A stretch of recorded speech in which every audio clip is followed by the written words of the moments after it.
we want everything like right now, like yesterday, right? And I'm like, guys, do you not understand? Rome wasn't built in a day. Like we have to take off our immediate, like, I want it now type of mindset and be willing to see a process. Like, people. You gotta sacrifice. You wanna move like bosses move. YMA, Young Millionaires Association. All right, guys, welcome to the YMA Nation podcast, episode number 83. Mr. JB, we are 83. Dude, congratulations, man. That's good stuff. Hold on. Y'all heard it from the man himself. So, guys, if you're on right now, make sure you take a moment to like, comment, and subscribe. If you are not subscribed to the channel, the YMA Nation channel, you got to subscribe. It takes 2 seconds. Go ahead and click that subscribe button. I have a special guest on this evening. Special guest. How long have we known each other? Man, maybe 3 years. Yeah, at least 2018, 19, Yeah. 20, 3 3 years. years, yeah. 3 years, yeah. So, guys, no further ado, I have Mr. Jevertus Burnett on, also known as JB in the upstate, the wealth building guru. We got him in the building this evening. He's an associate partner for Reveal Wealth. Yes, sir. Tell us about that company and that organization. Man, we are just we're a team of professionals we're a black-owned firm and a group of guys who were all in the industry already, all successful, doing our own thing, and really. In the industry, like explain that. Yeah, I'm sorry. So we were all in the financial service industry already. Financial service industry. We all work with Fortune 100 companies, and we meet up at these African American market unit conferences around the country, whether it's in Tampa or wherever we might be, or Dallas or whatever. And we all admired and respected each other from a distance. But we saw some issues in our industry, specifically when it came to men and women of color. And we were like, hey, we want to be the change that we want to see. And we got the same vision, same goals. Let's come together and be intentional to do this thing. And so when Broderick Young, our founding partner, who'd been a mentor of mine for 6 years already, told me what he was doing, I was like, yeah, bro, let's do it. So we put our egos aside, put our own agendas aside, and came together to create a financial services firm that would really, really serve people and really unveil the secrets of wealth building in a practical way, Right. that everybody felt like they could play the game. And so that's the name Reveal Wealth. Like, hey, we're going to take the 2 ruling strategies and that the elite of our society have hidden and kept locked away.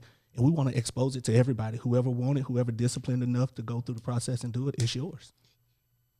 You guys got to watch this full show. Reveal Wealth. He said that he's going to reveal the information that the elite has used. That is important. It is. It's very important. That is Very important. So tell me about your background. So you say like prior, y'all had to put aside your own agendas, but tell me about you and how did you get started in the industry? Yeah. So this is something that I always knew I wanted to do. I've known since 10th grade I wanted to be a financial service professional. I wanted to be a financial advisor since 10th grade. Hold on. Yeah. Hold on. I don't know how many people in high school saying, hey, you know what, man? When I graduate, I'm going to college. And when I'm done, we'll just take that out. But in 10th grade, to be saying, man, you know what? I'm going to be when I grow up? I'm going to be a financial advisor.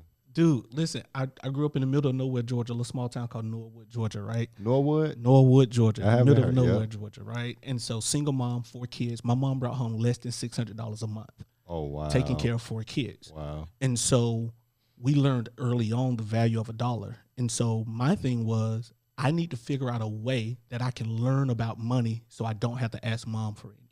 That's so right. I can make sure that she don't, because I could see that look in her face when she said no. It wasn't I want to say no, I have to say no. Right. And so I'll never forget my FBLA, Future Business Leaders of America. My advisor was like, "Hey, we got this competition. Do you want to participate?" I was like, "Sure." And they had a contest on there for finance, personal finance. And so I studied, I took the test, I won it for my school, won it for my area, won it for the CSRA, won the state of Georgia, got on a plane for the first time, flew out to San Diego, competed, came in 8th place in the nation in the personal finance competition. Wow. And fell in love with it. I was like, oh, I can do this for a living. I can help people in this way.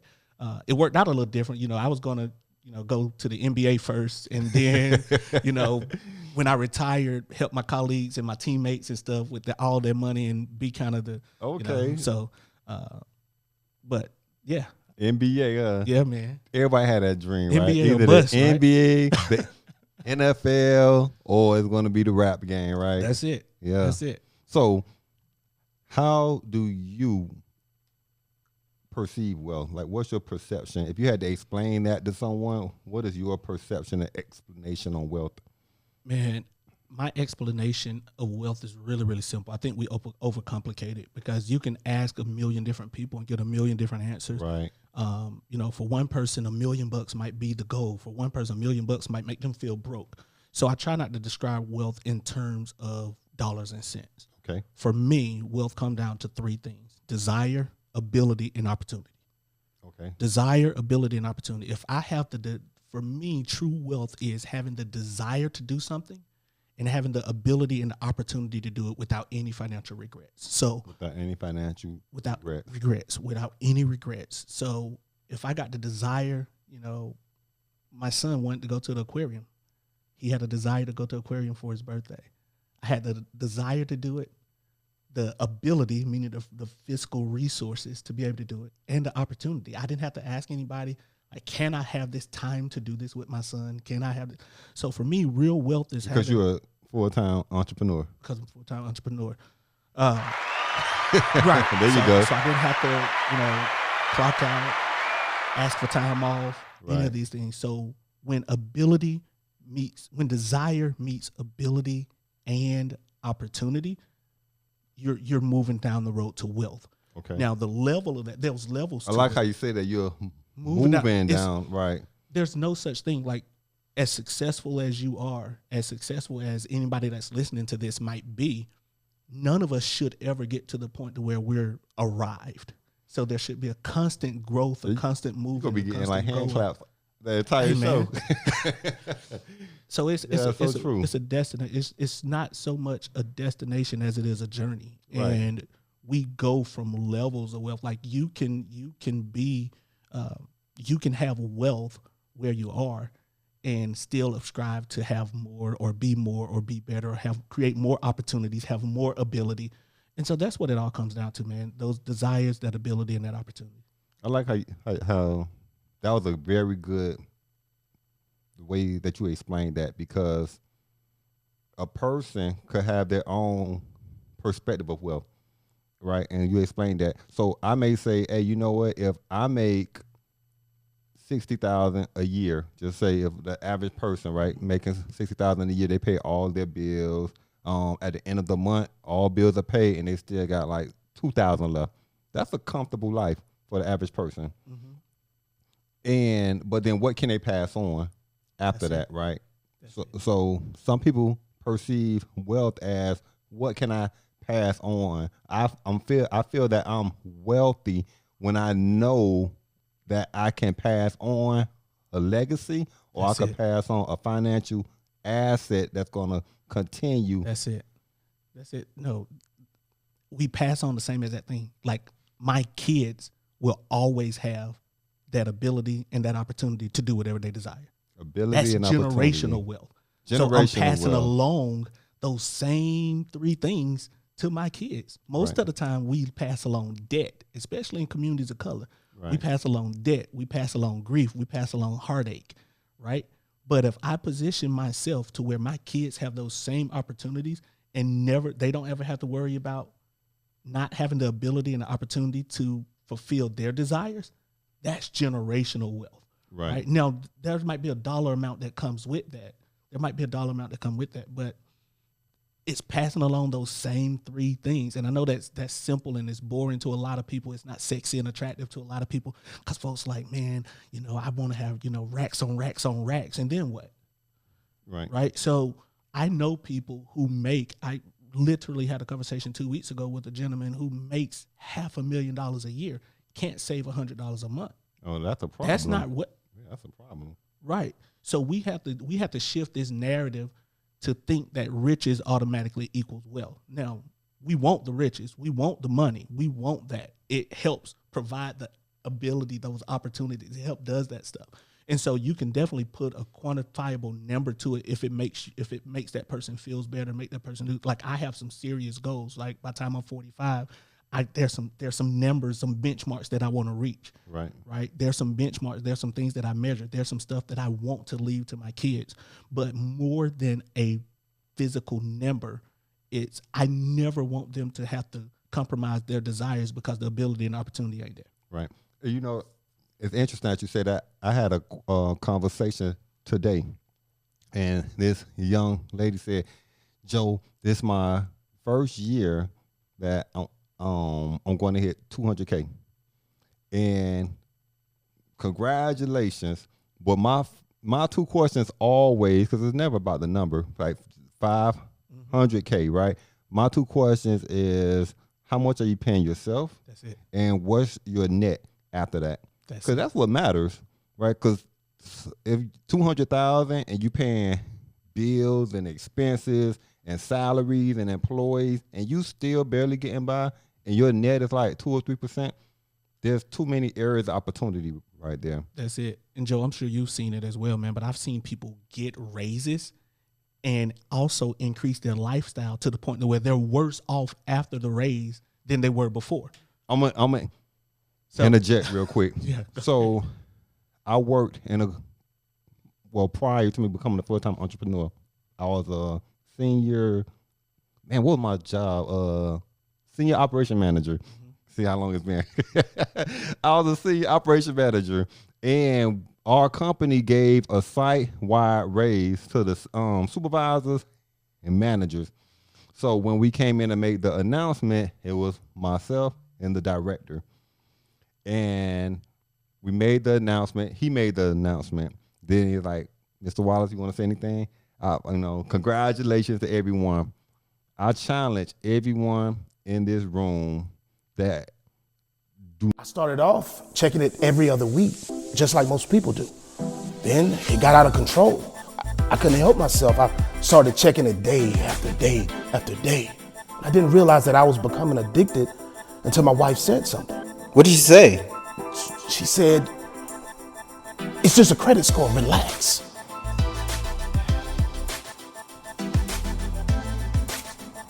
Are you checking your credit score? Huh? Hold on. Do not change your spending habits and your lifestyle for 90 days. That's it. Just try that. That's it. Just try it, right? Because after the first month go by, I was check to check, but man, I got an extra $1,000 now. And then that second month go by, and you haven't went and got that new car now because you think I got an extra $1,000 a month, so I can afford a $300 or $400 car payment on top of the one I was paying already. Right. Try that for 90 days, and then by the time that 3 months have passed, then you probably like, I don't need this. Man, look how much I'm saving. That's it. Right. I don't need I could be putting this into something else that's going to bring me back a value, and it's not going to be something that's going to depreciate and not hold the value. That's it. And I tell people all the time, set those markers, right? Set those, I'm excited for her getting to 200,000. Set those markers, set those benchmarks. But also when we're talking about wealth, we have to get to a point where what we leave to the next generation is just as important as what we leave in them. And for so often, we're not leaving the right stuff in them. And Dr. Pamela Jolly talks about it all the time in The Narrow Road. And she's like one of the foremost experts on the actual wealth gap. But it takes 4 generations to build what the experts qualify as a dollar amount for wealth, which is about $2.8 million. Wow, that's my first time hearing that. It takes 4 generations to build it, 1 generation to lose it. One. One. So all it takes is for one person to be reckless and irresponsible, and everything you work for falls apart.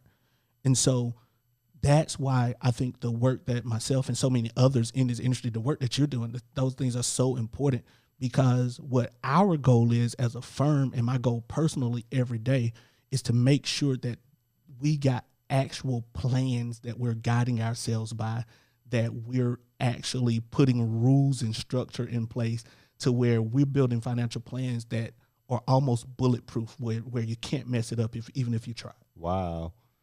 Tell me about the products that you guys offer, and then so explain the products. So tell me the products and tell me how you feel it can create and close that gap. Not how, creating, how it could close that gap. Yeah. So I think the first thing that we try to be intentional with is, if you can look at financial planning like building a house. Okay. So our goal is to help you build your financial house.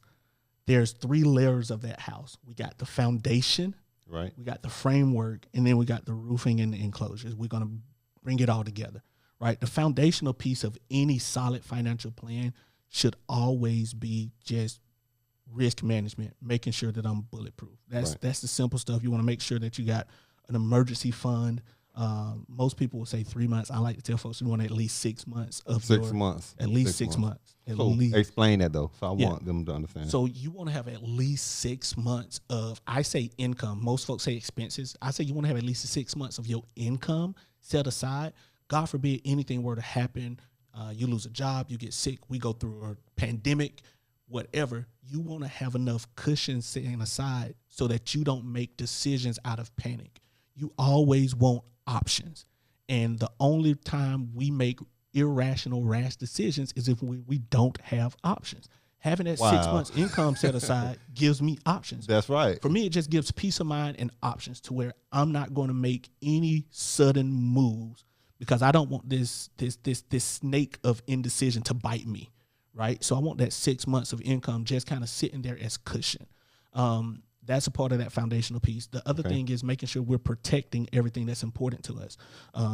That includes having life insurance, also having insurance on your belongings, having your car, your vehicle properly insured, your home properly insured.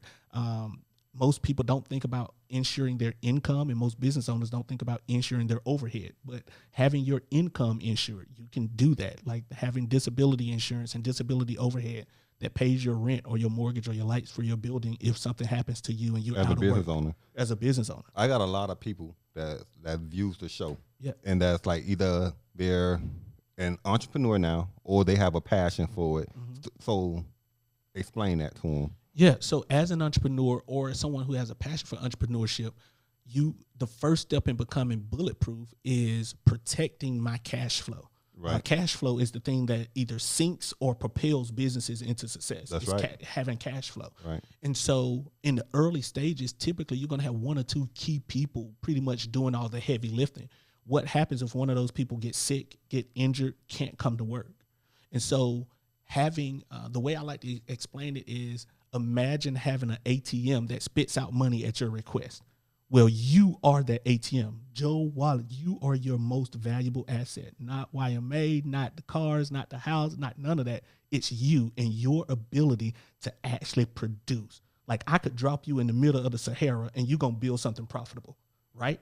That's you. I don't know in the Sahara. I mean, maybe a sand dune. Hey, you're going to do it. And maybe gonna people do out it. there got camels. I'd be like, hey, I could sell your camel. You gonna do it. You gonna We'll figure it find out. something, I don't right? know what Joe gonna. Y'all know Joe. Joe gonna do it, right? Because you're your most valuable asset, and so I want to protect that. And Right. disability, key person disability insurance will allow you to make sure if you're sick, injured, and you can't work, you get your paycheck still. That's the first thing. Okay. Disability overhead. Make sure that if you're sick, out of work, can't do your job, not only do you get your paycheck, but you get another check on top of that to make sure all your overhead, your staff, your lights, your water, your internet, all that stuff is paid as well. Disability overhead. Disability overhead. And Disability overhead. so your business, you don't lose your business while you're out sick, and you're still thriving, growing, and able to do stuff even though you're not physically there.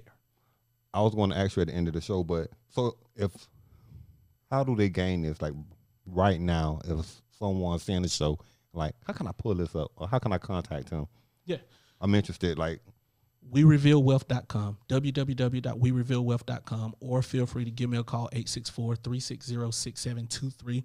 We can do an analysis, do an insurance audit to see where you are. And we represent tons of companies that we can make sure we get the right product that best fits your needs. all you entrepreneurs out there, all you business owners out there, that is incredible information. Like, if I'm out, my employees I took care of, my leases took care of, my light bills took care of, all my expenses. Like, that's amazing. That's it. And you can focus on getting back to being the best version of you, as opposed to rushing back and making things even worse. Right. So we want to make sure that we're bulletproof. Those are the foundational pieces, right? Making sure that we're completely bulletproof. Health insurance, making sure that we're completely bulletproof. Those are the key. That's the foundational part, right? Okay. And that's not the fun, attractive stuff. And most of the time people don't want to talk about that stuff because it's kind of morbid stuff, right? So people don't get excited about talking about that. But you don't ever see the foundation of a 70-story building being created, but it's the most important part of the building, because everything you build on top of that is actually depending on it being strong enough to carry you through the worst of times. That's right. We plan our businesses for the best of times, not realizing that businesses are either made or broken in the worst of times. So how many businesses have we seen shut down over the last 12 months? A lot. Right? Because businesses aren't about what you're doing in the good times. Everybody's going to thrive in the good times. Business and legacy planning and generational wealth building is about how do we position ourselves to weather those stormy times, those difficult times. And having that strong foundation makes you bulletproof, and it allows you to be able to ride the storm and not having to lay people off and get rid of folks when stuff get difficult. Right. Why do you feel that this is not just taught? Like, because I'm hearing a lot too. So why do you feel that this is just not, especially to the young generation? So I think a couple of reasons it's not taught. I think the number one reason is the people who make decisions and control information understands that those who know typically can control those who don't know. Right. And I think there's this scarcity mentality in our country, which we live in the most abundant country in the world. And we operate with such a scarcity mentality. It's like nobody wants to share information. That's why, man, I'm so excited about this 83rd episode and the stuff that you guys are doing, because you're sharing and you're pouring out, and there's such an abundance mentality. And what we have to understand about affluence and abundance is not about hoarding it, right? It's like exactly. we don't have a finite amount of abundance. The more we share, the more we give.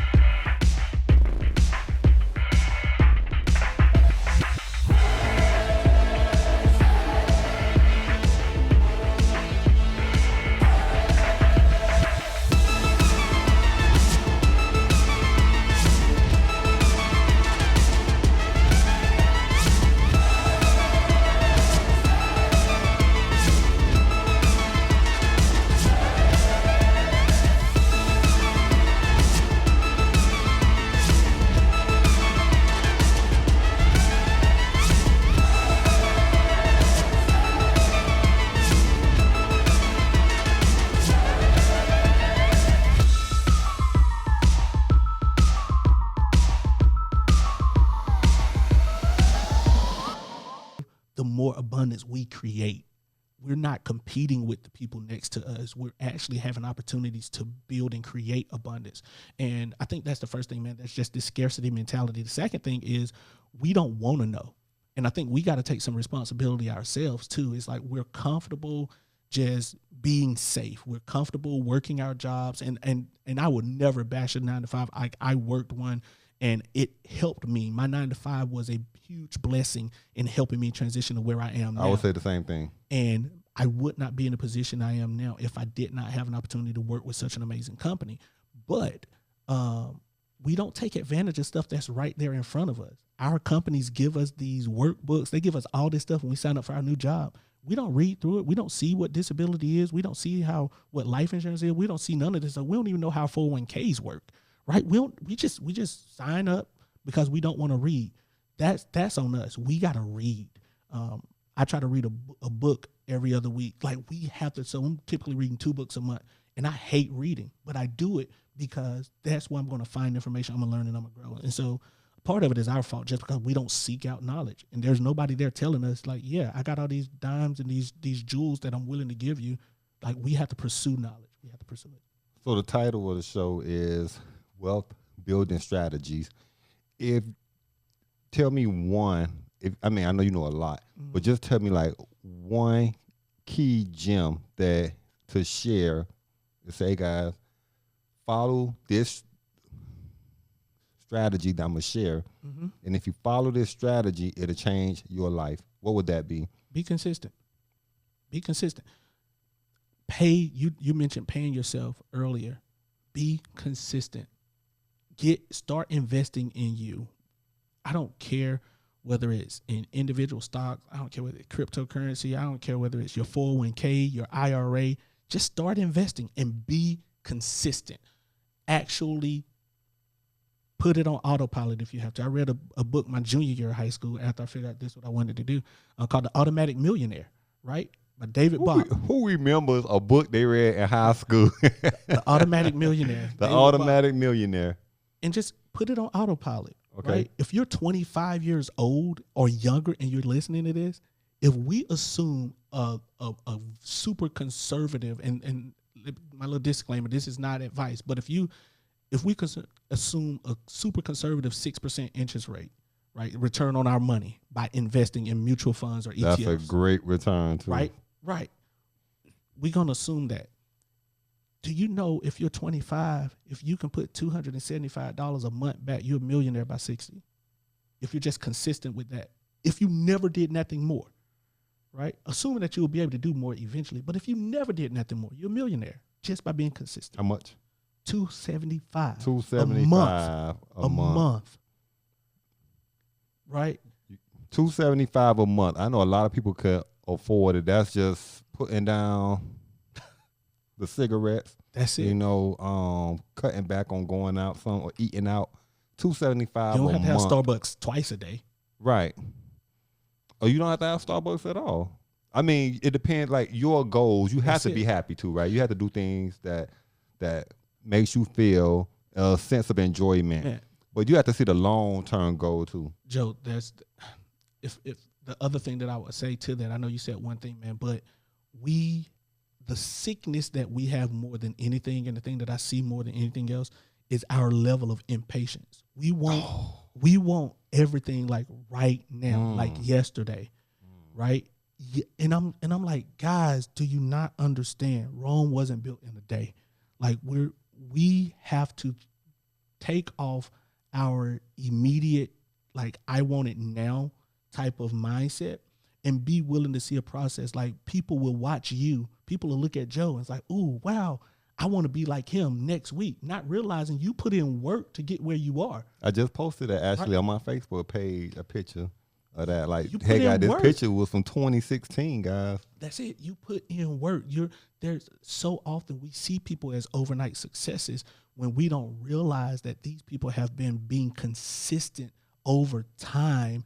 And if you're consistent enough at anything, you're gonna be successful. I have a client right now, literally retiring from Walmart Wow. with over $1 million in her 401k. Wow.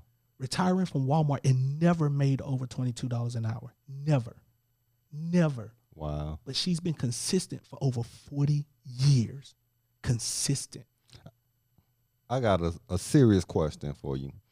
We had a meeting yesterday, and we was talking about so it's the end of the month, and we look at the data and say, okay, we had 2 people that was in a program this is for master's credit, so the credit repair program, for 60 days, 2 months. And so it shows like the start date, the end date, the reason why they canceled, and it was canceled, not seeing the results. So what was interesting is, we don't have a lot of. We get like a ton of sign-ups, so our churn rate is low. But I still try to focus on everybody because when they started, they had an idea like, hey, you know what? I want to become a homeowner, or hey, I want to start a business, or whatever it was. They had a passion for something and they started it. And then they walk through their consultation and then they sign up. And our smallest package is 6 to 9 months. 6 to 9 months. And that's explained to them. But 2 months, I'm not seeing the results. And so we had a meeting. I'm like, so I want to get ideas because like the people that's actually on the phone, right? Because I'm not on the phones anymore. So the calls are held on your level. What do you feel on our end we can communicate better to help these people to understand the time period where they don't, well, you know what? My score went from a 560 to only a 580 in a month. And I don't think this is going to work. Like, but you talking about a 6 month period, right? And so to me, it's confusing, but I want to understand how can we communicate better, and with your expertise, just getting feedback. Yeah, man. I feel really important from you. No, dude, that is a great question and something that we deal with a lot as well. And one of the things is helping people, and it sounds like y'all doing it already, but helping people really set healthy expectations on the front end. Right. And when that doesn't work, the thing that we have to also do, if we're able to be honest with ourselves, we don't like truth. And one of the things that I'll do, because I'll have a 48-year-old who've never saved money for retirement walk into my office and say they want to retire at 50, and they have $15 in their savings account, no money in a 401k, nothing in an IRA. And I'll say, okay, that's aggressive, but cool. And when we start talking about what do they want to invest or save or put towards that, it's like, oh, $75 a month. And so being real. And so what I have to do is sometimes, as much as I try to help level set and set healthy expectations, some folks just don't see it. Okay. And so what I have to do is I have to show them like, okay, here's what your goal is. Here's what you have. This is what it is actually going to take. You got to invest $9,432 a month to do this. And you're making $46 a month, right? And so in your situation, it may be, I think we don't know what a win is. And we're so focused on these big wins that we forget to celebrate the small wins. We don't really know what it is. I like so how you it said might that. be, I like how you said that. I understand what you said, Joe. And I know you're a little bit upset and frustrated right now because your credit score only improved 20 points this month. Let's go back and look at your last 6 months and see what the trends were. And we can go back and look at those last 6 months and see, oh, it was going down. So you were averaging, your credit score was going down 15 points a month over the last 6 months. So let's understand what really happened this month. Number one, we broke a downward trend, which it takes more energy to stop a train than to start it, right? Ooh. So we broke this downward trend. And on top of breaking this downward trend, we also accelerated. Like we also saw growth. So we really saw what you thought was a 20-point swing. We really saw a 35-point swing. But the thing is, we was consistently losing 15 points every month. If we can keep this going and earning roughly 35 a month, if we include the 15 that we stopped the bleeding on, where will we be in that 6 months that you gave us? You owe it to yourself to at least be patient enough to walk through the process you signed up for. Like if you got an issue at 6 months, then so be it. Fine. But you haven't even given yourself an opportunity. Did your goals change? Did something happen? Did you get a windfall? You, as my grandma would say, you hit a lick?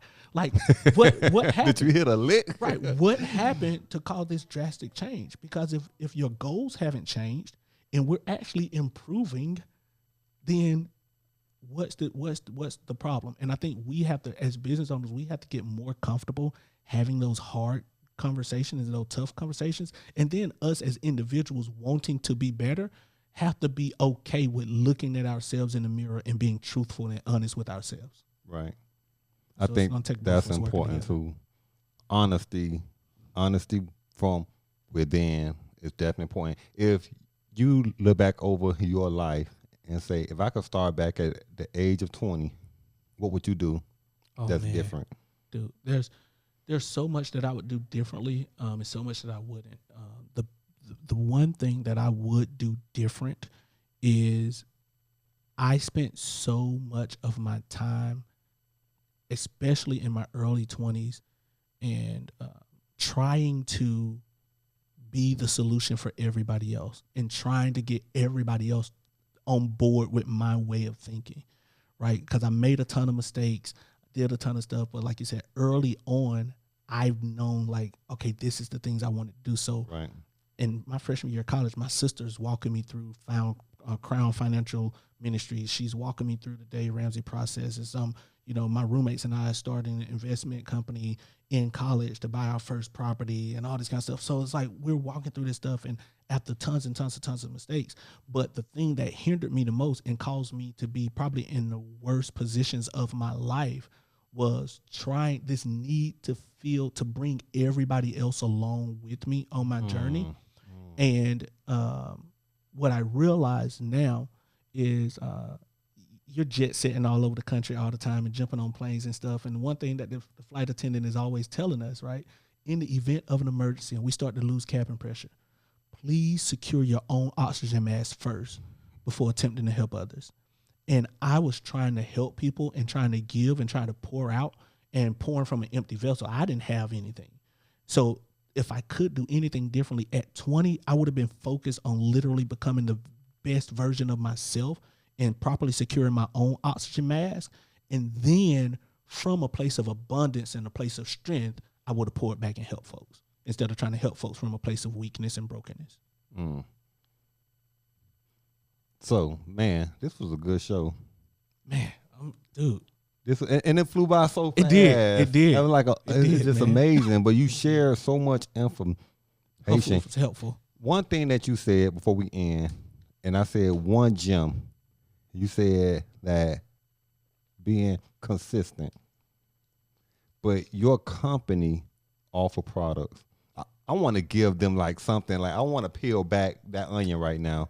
So that was like being consistent. We know, okay, now I know I need to be consistent, but give me what to be at. Like, so tell me a product that your company that it offers that if I was to sign up for it or obtain this product over a period of time, I know I'm good.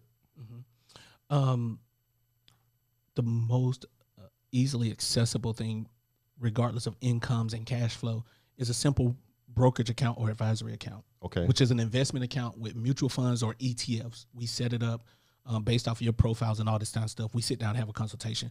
But we literally fought with Fortune 100 companies to be able to offer these type of accounts with folks. In the past, we could only do these type of accounts if you had a minimum of $100,000 or $50,000. Like, okay. As of July 1st of last year, we could open these type of accounts with people for $50 or less. $50. I mean, $50 or more.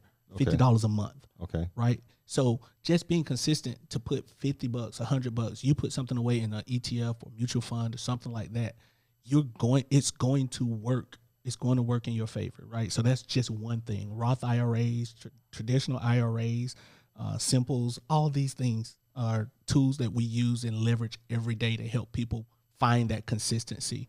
And the two things that we try to walk people through when it comes to what to put the money in is the time horizon. When do you want to have access to this money? Right. And your current tax position. Do we need to build something that can give you some tax breaks today?